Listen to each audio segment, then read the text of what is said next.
She was merely a janitor, unnoticed as she mopped the hospital floors long after the world outside had drifted to sleep.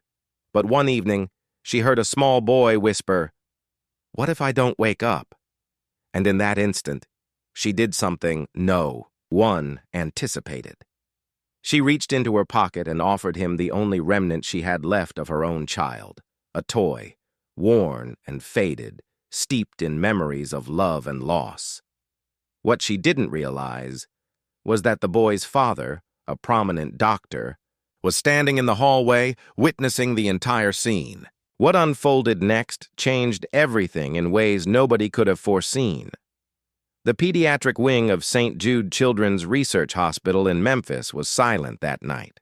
Fluorescent lights hummed softly overhead, and the walls carried the faint aroma of antiseptic mingled with lavender-scented hand soap. Yet room 217 remained awake. 7-year-old Noah Bennett sat upright in bed, his tiny fingers gripping the sheets tightly. He stared at the window, breathing in short, anxious bursts. His voice trembled as he whispered into the empty room, "What if I go to sleep and don't wake up?" He was alone. His father, Dr. Julian Bennett, one of the hospital's leading neurologists, had been summoned for an emergency consultation across town. The timing could not have been worse. Noah was scheduled for a risky bone marrow transplant the following morning, a procedure that terrified him more than he would admit. What Noah did not know was that someone had been listening. In the hallway, Camila Rivera, a 26-year-old night shift janitor, paused with her mop. She hadn't intended to overhear him. She was merely passing through, as she did each night, blending into the background as always. But something in his voice, that quiver of fear, struck her like a sudden blow. Without a second thought, she set the mop aside and stepped into the room. Noah looked up, startled. She offered him a gentle smile. "Couldn't sleep?" she asked softly. He shook his head, tears welling in his eyes. "I don't want to go to sleep. What if I don't wake up?" Camila hesitated for a moment, then did something she hadn't done in years.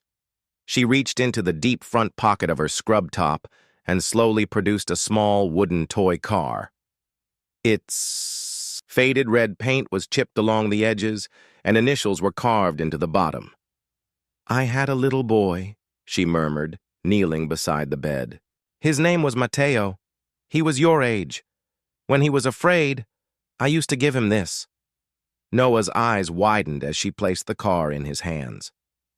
"When I held it," she whispered, "I felt brave, like I could race faster than my fear." The child turned the car slowly in his fingers. "Did it work?" Camila asked, her voice tender. "Sometimes. And maybe tonight, it will work for you too." Noah lay back, cradling the car against his chest. His breathing gradually slowed. Within minutes, he was asleep. Camila gently tucked the blanket around him. What she did not know was that someone was watching from the doorway. Julian Bennett, in his lab coat, had returned just in time to see a janitor, a stranger, soothing his son in a way he hadn't managed for weeks. He said nothing, only observed, eyes intense, before quietly turning and walking away. The next morning, Noah's surgery proceeded as planned. It was long and tense, but ultimately successful. During her break, Camila stopped by to see him again. Noah's face lit up when he saw her. "You're back," he said, smiling. "Of course I am," she replied. "I wanted to make sure my brave racer made it through." Days passed. Camila visited Noah often, slipping in snacks, sharing silly stories, sometimes singing softly when his pain became too much. She never lingered. She did not want to intrude, yet Noah sought her out like clockwork. Dr. Bennett began to notice. He lingered a little longer during his visits, sometimes catching fragments of Camila's stories from the hallway.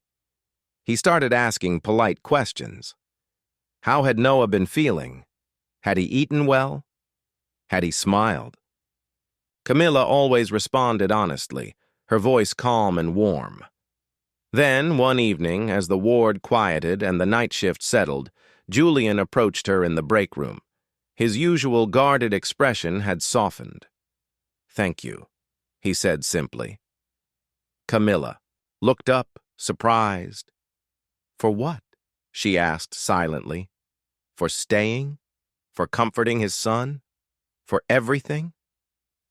A quiet pause settled between them, the kind that exists only between people carrying invisible scars. Julian sat across from her. "That toy car, it belonged to your son?" he asked. Camila nodded, her hand trembling. "Matteo. He died here, 3 years ago, a playground accident. His head hit the wrong way. They tried everything, but—" Her voice broke. Julian's face remained still. "I didn't know what to do with his things afterward. I kept the car. I just couldn't let it go." Camila paused, then continued. "When I saw Noah that night, so scared, so small, he looked just like Matteo. Same eyes, same age. I couldn't leave him alone." Julian swallowed hard. "My wife, she was killed by a drunk driver. Grocery run. One moment she was on the phone with me. The next I was raising Noah alone." Their shared grief hung between them, quiet, dense, undeniable. Yet it also marked the beginning of something unspoken, a fragile connection. A few days later, Camila discovered a box waiting for her in the break room.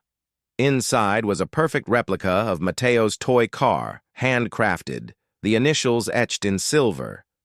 "Mr. Beneath it lay a note. You lent my son courage when I couldn't. I hope this gives a little of it back." Camila held the car close to her chest and wept. Noah was finally well enough to go home. On his last morning, he called Camila to his room. She entered, expecting a simple goodbye hug. Instead, he reached into his suitcase and pulled out the original toy car, the one she had given him. "I think he wants to go back to you," Noah said softly. "He helped me. Now he wants to help you too." Camila knelt beside him, tears streaming. "Thank you," she whispered. "You've taken such good care of him." Weeks passed. The hospital corridors resumed their usual rhythm. Camila pushing, her cart sweeping floors, nodding quietly to the nurses. One morning, after her shift, she checked her email on her cracked phone screen. Her eyes skimmed the inbox until she saw a message from a private foundation, a full scholarship in her name, covering pediatric nursing tuition, books, and a living stipend. No sender name, no explanation, only a note at the bottom. She did not need a signature. She knew. The following Sunday, she stood on the porch of Julian and Noah's modest, sunlit home, flower pots lining the railing. She hesitated before knocking, smoothing the hem of her dress nervously. When the door opened, it was not Julian, but Noah who flung his arms around her. "Miss Camila, you came." Inside, the table was set for 3. A soft breeze filtered through, the curtains lifting the edges of neatly folded napkins. On the kitchen shelf sat the red toy car, polished and gleaming. Beside it, a small drawing taped to the wall depicted stick figures labeled me, Miss Camila, and Matteo, with tiny angel wings. All 3 held hands beneath a bright yellow sun.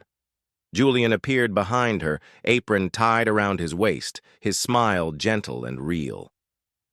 "You helped me remember what hope looks like," he said, "and I wanted to give some of that back." That night, they laughed over dinner. Real, full-bodied laughter. Camila felt her walls crumble in ways she hadn't realized were still standing.